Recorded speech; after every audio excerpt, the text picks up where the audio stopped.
పుట్టబోయే బిడ్డ తెల్లగా యాక్టివ్గా ఉండాలంటే ఈ టిప్స్ ఫాలో అవ్వండి. బిడ్డ తెల్లగా యాక్టివ్గా పుట్టాలంటే జెనెటికే కాదు, మనం చేసే కొన్ని పనులు కూడా ఎఫెక్ట్ చూపిస్తాయి. ప్రయత్నం చేయడమే మన పని, మిగతా అంతా దేవుడి చేతిలో ఉంటుంది. నేను చెప్పబోయే ఈ టిప్స్ తప్పకుండా ఫాలో అవ్వండి. మొదటిది, కుంకుమ పువ్వు పాలు.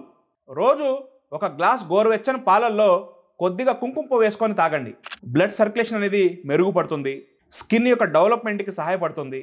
ఎప్పటి నుండి తాగాలి అనేది డాక్టర్ యొక్క సలహా తీసుకొని తాగండి. రెండోది, డ్రై ఫ్రూట్స్.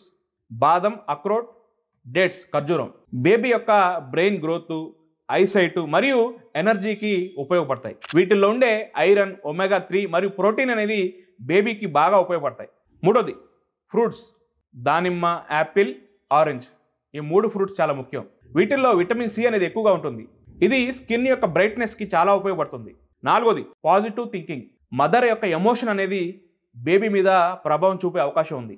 అందుకే మదర్ ఎప్పుడు పాజిటివ్గా, చాలా సంతోషంగా ఉండాలి. స్ట్రెస్ తగ్గించుకొని పాజిటివ్గా ఉండే ప్రయత్నం చేయాలి. ఐదోది, సన్లైట్ ఎక్స్పోజర్.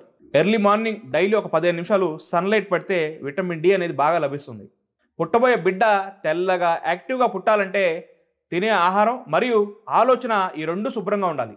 ఏదైనా లిమిట్లో ఉండాలి. డాక్టర్ సలహా తీసుకొని తినండి. మీ అభిప్రాయాన్ని కామెంట్ చేసి ఈ రీల్ని తప్పకుండా ప్రతి ఒక్కరికి షేర్ చేయండి.